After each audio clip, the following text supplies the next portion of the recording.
Join me right now on Kumite TV is the LFA bantamweight champion, Sarah Alpar. What's going on, Sarah? Hey, what's up? Not much. Now let's first start with ESPN. You're gonna be on ESPN in a couple weeks. You're gonna get that big exposure.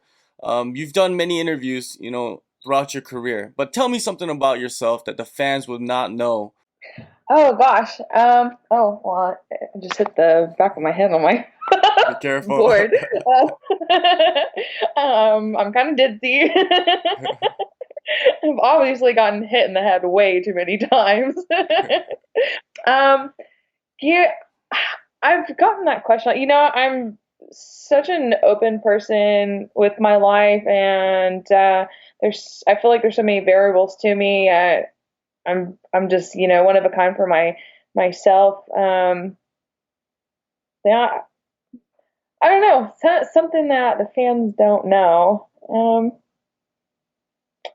I guess yeah, I love to sing, but people know that I post things like that. I'm help I'm a Christian woman trying to make it in a MMA world, and I'm just trying to be the best version of me that I can be. So I don't know. Do you think it is tougher, for a woman in the fight game compared to a male athlete, because people don't really talk about that, but I feel it is, not just as in like opportunities, but in everything that goes on in preparation for a fight. Oh yeah, all of it. From finding the right training partners in the fight to making weight, everything on the outside of it, that the kind of pressure and expectations that people put on you. Yeah, it's at the on the mats. We just want to be the teammates. Like I just want to see eye to eye and everyone else, and sometimes it's not even like that. Sometimes, so I think it's hard for a woman to make it in a world that's started, was supposed to be meant for guys that started out like that, and now we're joining in and trying to do the same thing.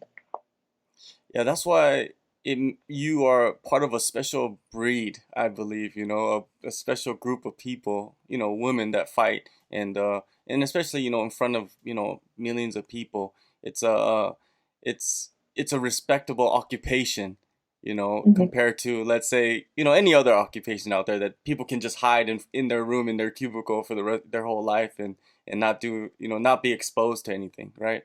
Oh yeah, and I think that goes across for men and women both. I mean, we're doing something out of the ordinary, and it's not a normal, desk job um, type field. It's definitely one of a kind, but we love it, and all of us who do it, we're some kind of crazy.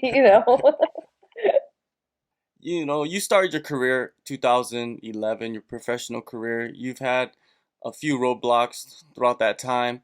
What are some moments that have changed you to become better as a fighter? Throughout my career, on and off the mats, there have been a lot of moments that have changed me as a fighter.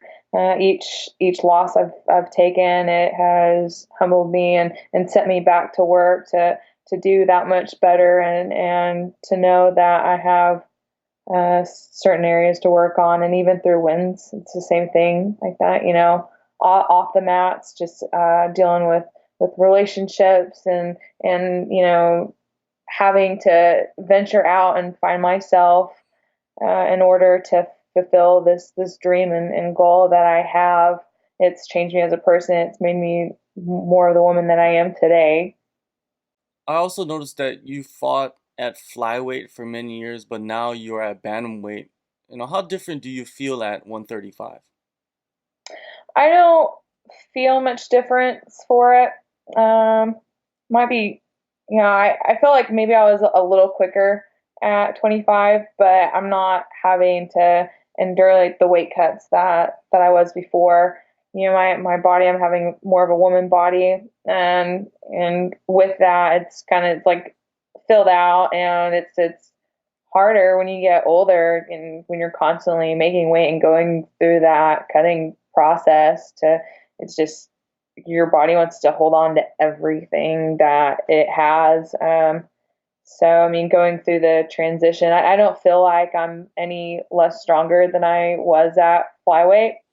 Who's to say, I could still go flyweight if needed to, possibly in the future.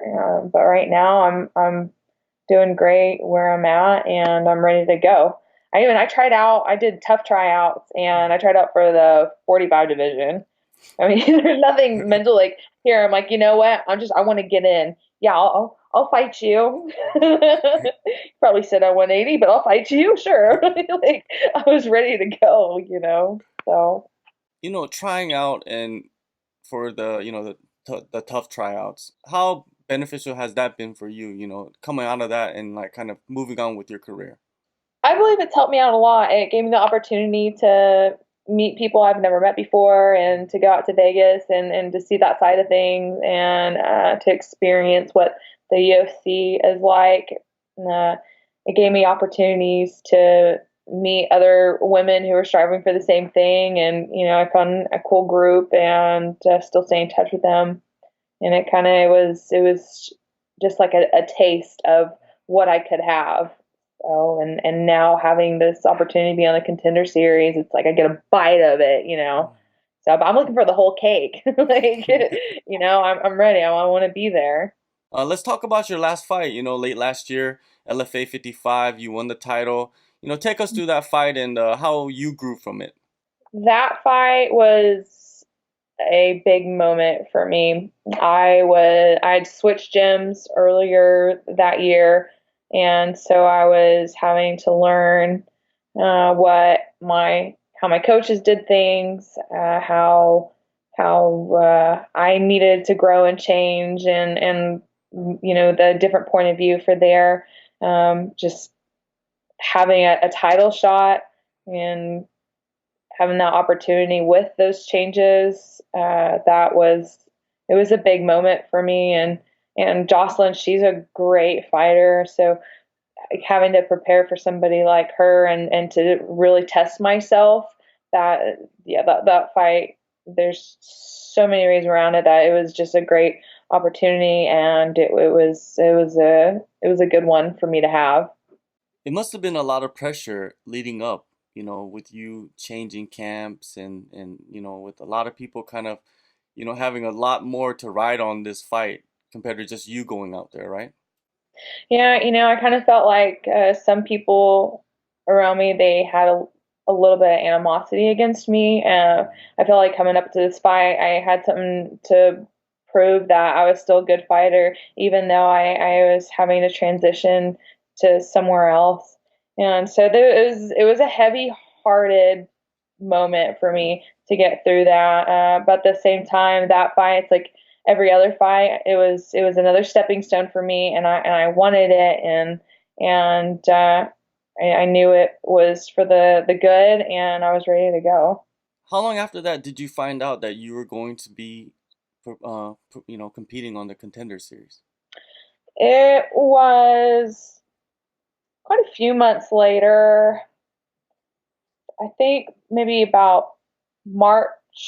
They had told me, it might have been a little sooner than that, and then it was finalized, and we had, they found an opponent, and we were ready to go.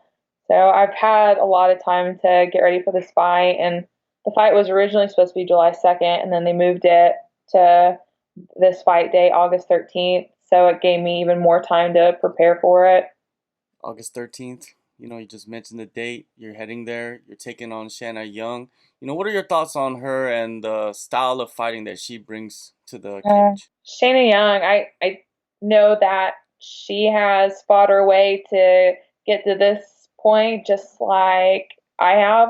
So I'm sure her mentality is going to be the same of where mine is at. And I have to get prepared for that. And I think it's going to be a great fight. I think just the way she's built and how athletic she already is, it's going to be a tester for me. I think her style fits perfectly for mine. I think I'm able to counter what she has, and I can dominate this fight. You mentioned that this fight was scheduled for an earlier date, so your camp must have been extended. How was it, good for you to have an extended camp, or, did you feel like you had to kind of, tone things down later on? I did, every fight camp that a fighter goes through, you don't want to peak too soon, or else from there, that's where injuries happen, and you kind of have a uh, instead of hitting a peak, you kind of find yourself on this level, and you don't want to go into a fight being 70%. You want to go at least 85%. No one's ever 100%, Yeah. So you want to perform your best, and you don't want to peak too high. This fight, because it was moved, it was a blessing in disguise. When my coach first told me about it, I was a little upset on it, but in the end of it, it was definitely a blessing because it put me to the point of where I needed to be. So the extra 6 weeks, I'll take that time. It gave us time to freshen up on things and work on more technique, and to build me up to be the better version of myself. Who are the coaches that are molding you right now into the fight that you need to be to get this contract? My coaches are Derek Atkins. He's the head MMA coach out there. He has worked really hard to get me where I am. I mean, he takes so much time out of his schedule to work with his fighters. He's going places. I have been looking for a coach like this for a while, and to finally find one like him, and who understands me and who is able to get me to where I am. It's like I'm so blessed to have that. And I have TJ Tomlin, who he owns a gym, and he teaches our jiu-jitsu class, and he helps me out finding the holes I need on the ground game side of things, and he's been there since day one to help me get back on my feet, and yeah, these guys have been they're pretty great. Of course, you got to have that support group around you. Now, are you into visualization? I know a lot of fighters are into it. A lot of fighters are not into it. They don't even think about it. But are you into that? Do you visualize Dana White, calling your name, and you going out there and getting interviewed by Lauren Sanko and all that? Oh, yeah. I think that on the mental side of things, that is just as important, if not more important than the physical side of things for your fight. I mean, anybody can, if you're mentally broken down, it can change things. You can be in the best shape of your life, but if you're not in shape up here, you're not going to make it very far. You're going to shut down pretty quick. So I do believe in the visualization side of it, and I feel, and sometimes it just comes out, like just some, I don't know, walking, or I'm at work. I'm a barista, so I'm like handing out coffee, and I'm just like, whoa, fight moment, like zoning out there. I'm like, oh my gosh, so it starts to happen as the fight gets closer. The more I'm practicing my moves in my head, and seeing this win, and it helps a lot. Yeah, and, maybe you're back there in the back, shadow boxing, and your coworkers are like getting scared a little bit. Yeah, I know. They're just like, I just need some whipped cream, man. Like, When you look at the bantamweight division in the UFC, a lot of people can consider it, shallow. A lot of people can. And if you get in there, it might not take you that long to shoot up the ranks, right? Do you see that happening when you get signed?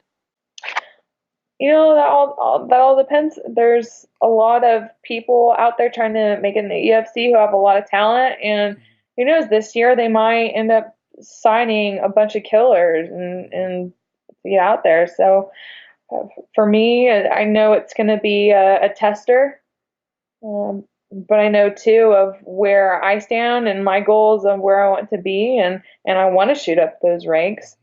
It's like, let's fight. The next best person that's up there. Let's go. Like, I'm throwing myself out there. Let's do it. it's time. I've waited long enough and I'm ready to go. All right, before you step foot in that octagon, you're gonna step foot in the Contender Series cage, August 13th. Thank you, Sarah, for your time, and good luck on the fight and your future. Thank you so much for having me. I really appreciate your time. This has been great.